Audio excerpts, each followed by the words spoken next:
It was actually a real treat to have a theme such as MYBA because they do so much for yachting. Well, I'm very fortunate because I've got some very strong heads of department. All the girls had a little bit of input, so seeing their creativity come to the table in different elements really made it special and pull the whole thing together.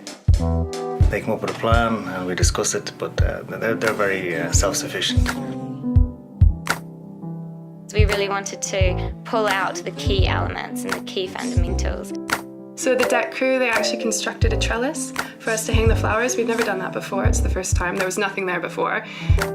So the preparations basically started off by organising what dishes I wanted to do, arranging which order I wanted to serve the dishes in, and then kind of finalising those ideas for the dishes. The key thing is the crew, so you can have the best boat in the world, but if you don't have a crew that works together well as a team and that interacts well with the guests, it's very difficult to make them have that same experience. Everything we do on board the boat is teamwork, and that's the fantastic thing about our yacht is we're very cohesive and we have lovely people here. Barcelona is amazing. It's a food hub, one of the best food places in the world, so there is lots of good stuff to be sourced locally. You never go without Barcelona, it's awesome.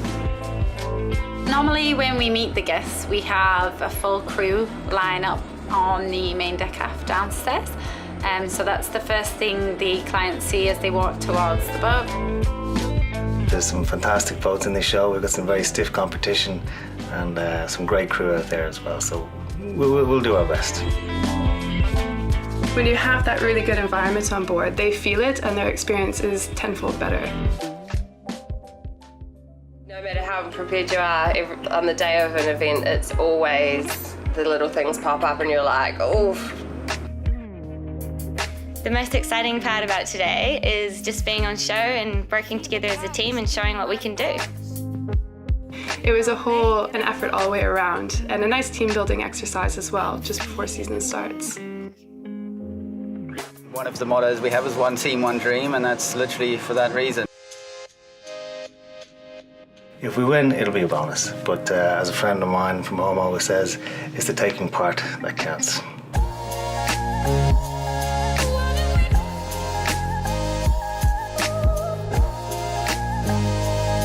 Strong teamwork we have with myself and my wonderful chief Stu Talitha. We've collaborated on what style of service we're going to do, what plates we're going to use, how that will complement the tablescape, discussing alcohol or drinks pairings with the certain dishes. Yes, it's very important that we're working very closely together because I think food and service is so closely linked. Listening and communication is definitely a big part of creating that really personal experience. I think it went really well. We kind of all pulled together as a team and just banged it out, and I think we really showcased what we can do and how well we gel. It was nice to see them all, especially as one of them actually trained me in my butler training course. So it was a little nerve-wracking serving him as he was the one who taught me my service training. Charter guests, owners, super yachts, they expect the best of the best. It's what they're used to. So you have to be able to produce that consistently. I think the best thing we have is the crew. We've always had a great crew on this boat since I've been on board, and that lends itself to a more interactive and a better experience for the guests. It's certainly something we've been complimented on many times before. I think it comes down to personalities. If you meet a charter client and you strike up a nice, good relationship, it can be a fantastic experience. From the laundry to housekeeping to service to the concierge, whatever it may be. So I guess standards on board, training on board, cohesive team, and all of us performing together, that makes a big difference. I think the proof of the pudding is in the eating, so we will see. Hopefully on Thursday it's good news. I feel pretty confident, so we'll see.